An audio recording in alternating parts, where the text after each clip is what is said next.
Yes, ready, start. Mr.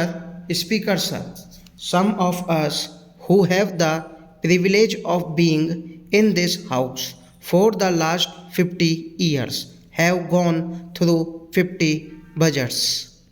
I feel that this budget viewing from all angles is really a budget which this country needed at this hour when there is widespread inflation all over the world and every country is struggling to reduce it, and also when there was almost a shadow of recession in this country and there was a heavy rainfall which led to good crop and agriculture produce prices were going down.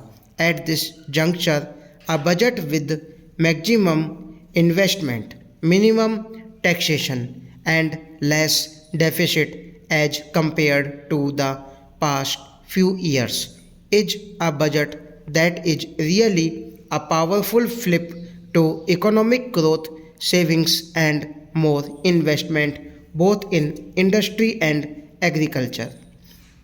This is the type of budget that perhaps the opposition people never expected. There is some criticism here and there about taxation and excise duties.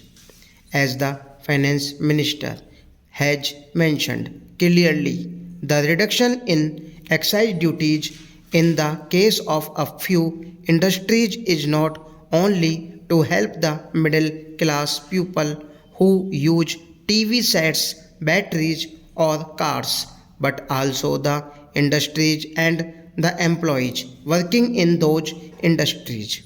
If there had been a layoff in Hindustan Motors, for example, the honorable member would have been a first to organize labor and come to the finance minister to take measures to have them taken back in the factory.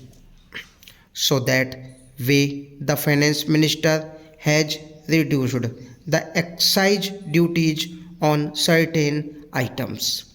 It benefits not only the class of people who use those products, it also helps to keep those industries manufacturing those items, avoid layoffs.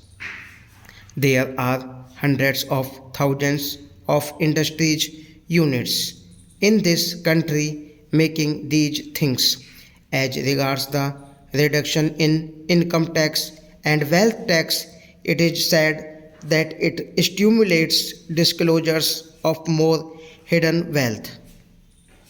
I am sure the finance minister would succeed, and then we shall certainly compliment him more than anything else. The largest investment this year in the plan is judiciously distributed on priority subjects.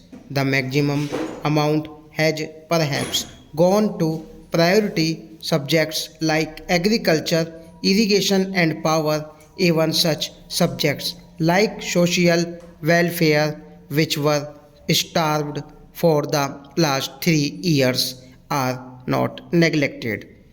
In this judicious distribution of the budgetary allocations regarding investment in the plan, the government has done well. One fact which I want to bring to the notice of the Honorable Minister is the pitiable condition of the farmers today. The agriculturists who are the backbone of this country, who still form 70% of the population and who produce 50% of the national wealth.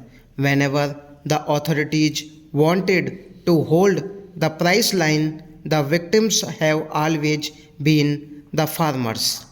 If the price line is horizontal or vertical, you could hold it, but it has always been a curved line, so the victims have always been the farmers. In the emergency situation, rains also started. There were unexpected heavy rains all over the country. I have been associated with agriculture since the last 50 years as deputy minister here and later as a minister in my state. I have never seen a good year as far as rainfall is concerned. As last year, it was a year which might not repeat itself. There was not scarcity of rain at all in any part of India. It was only excess rain here and there which has spoiled the crops because of floods everywhere. Of all the experienced people in agriculture, the finance minister has got a very good background in agriculture. When he was in charge of food and agriculture ministry, he had introduced the hybrid seeds and the gave a flip to the use of technological know-how in agriculture. I thought he would have certainly understood the farmer's plight and he would give have brought forward much before more relief to the suffering farmers of today. But that has not been done. In the agriculture line, out of a cycle of 5 years, it is said that one year will be good, one year will be bad, one year will be neither good or nor bad, and 2 years are indifferent. So, in a cycle of 5 years, there will be one good year only when the farmer gets good crops during that period of 1 year.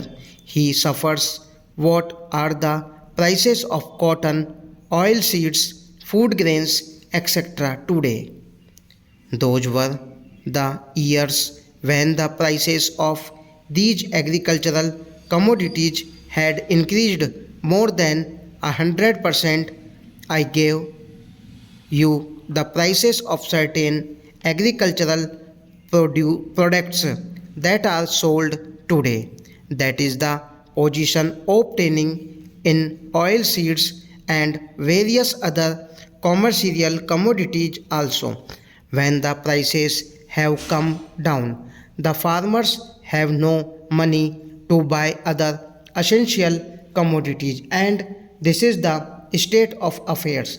From the beginning, Planning Commission has also been advising the states to tax the rural sector. They thought that there were rich people in the rural areas and they should be taxed. Stop.